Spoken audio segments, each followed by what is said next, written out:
Alright, UFC predictions times is the Barnett versus Arlovski Fight Pass card. It'll be a quick video because I'm kind of just run through more or less with a winner and some brief thoughts because there's not really, not that these are bad fights. I want to make that clear. Just they're not ones that enthrall me on a level that demands like minutes of technical explanation. All right, starting at the bottom, Scott Ashcombe versus Jack Hermanson. I'm going with Askham, but I do have concerns in terms of the range striking. I always do with Askham. He's a very good in fighter, but he's not great from the outside. Hermanson is nothing amazing, nothing spectacular. He's your quintessential middleweight, really. He can kind of do a little bit of everything. He's tough. I think he's reasonably large for the division, but I haven't really seen him fight like fighters who I have a very solid grasp of how big they are to really say. But I think ask him decision or TKO is probably the way. If you hear something in the background, it's a chat program. Juris Dano versus Christian Colombo. Dano, I had hopes and expectations for, and he ruined them. So I'm going Colombo by decision, because I don't believe he has any cardio. Not looking forward to that one. Taylor Lapis versus Leandro Issa by decision.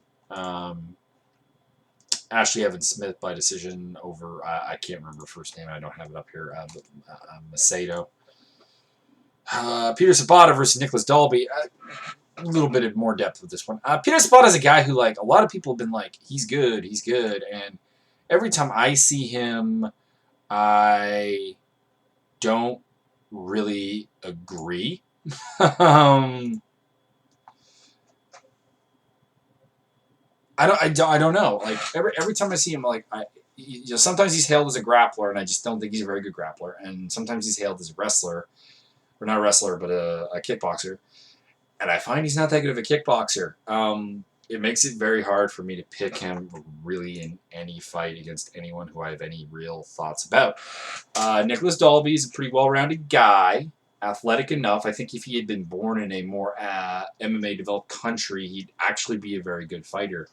As it stands, being from, I believe, Denmark, a bit of a underdeveloped backwater country in terms of MMA, not in terms of anything else. Actually been to Denmark, very lovely place. But in MMA terms, it's just not really there. I mean, their biggest export in the MMA world is Martin Kampmann, and he's an export. He really kind of made his bones as an MMA fighter training in America. Dalby will win this by decision. He's got kind of a lack of finishing power. Sabata is reasonably tough, looking that much. Dalby by decision. But I'm just never impressed by Sabata, no matter what he does. Judo Joe Malhead will win his fight. Nick Hine over Bang. Bader Latifi. I would really love to pick Ilar Latifi. I will be really, really happy if Ilar Latifi wins. He has massive power, a very solid wrestling base. He's really short and stocky for the division. I would love to see him at 185. I would. I don't know if he can make 185. I'm not saying he should even try. I'm just saying I'd love to see it. Bader, however, should be the better wrestler in this one, the better athlete. Yeah, he's kind of chinny, but when you look at the guys outside of Tito Ortiz who have really rung the bell of Ryan Bader, they're really a considerable cut above Ilar Latifi in the striking department. And yeah, Bader should win a decision here or maybe get a TKO or something. I'm not impressed with Bader's ability to finish just in general. Like, he's got a very powerful overhand right, but that's kind of about it. Like, I don't know, just very underwhelming when he gets the fight to the ground in top position. Although he did produce one of the most amusing moments I've ever had watching fights with people on Skype. Me and the MMA professor, I believe. Is that his name? Divine Massacre, Sean. We're watching Carmelo Murray versus Ryan Bader and just screaming at the screen going, "Has Carmelo Murray heard of a guard?" Because it was amusingly funny. But that that image will probably stick with me forever for Bader being unable to finish a guy who had no idea what a guard was. Alexander Gustafsson, yeah, Blachowicz. This is the setup fight for Gustafsson to kill someone who's not even really done all that well. I mean, outside of finishing Ilir Latifi with a body kick, what the heck has Blachowicz done that's actually good? Or Blachowicz, however it's being said now. Gustafsson's taller, a better striker, a more active striker, which is most important because Blachowicz is very, very low output. If he could step that up, there might be something there. But I think Gustafsson's probably the better wrestler, probably the better grappler. Yeah, I mean, should get a TKO or at the very least a decision victory at some point. Barnett versus Andrei Arlovski. This is a fight where at almost any point of Andrei Arlovski's career, I would pick Barnett. I think you'd be able to take him down. I think you'd be able to sub him more TKO, more just control him for decision, something like that. Kind of akin to the Arlovski-Rigo Rodriguez fight, I guess, in some ways. But at this point, Barnett's last fight made me really, really, really question how much is left in the tires. And I really want to be wrong because I'm a big Barnett fan. I want to be wrong about this. But he just looked so bad.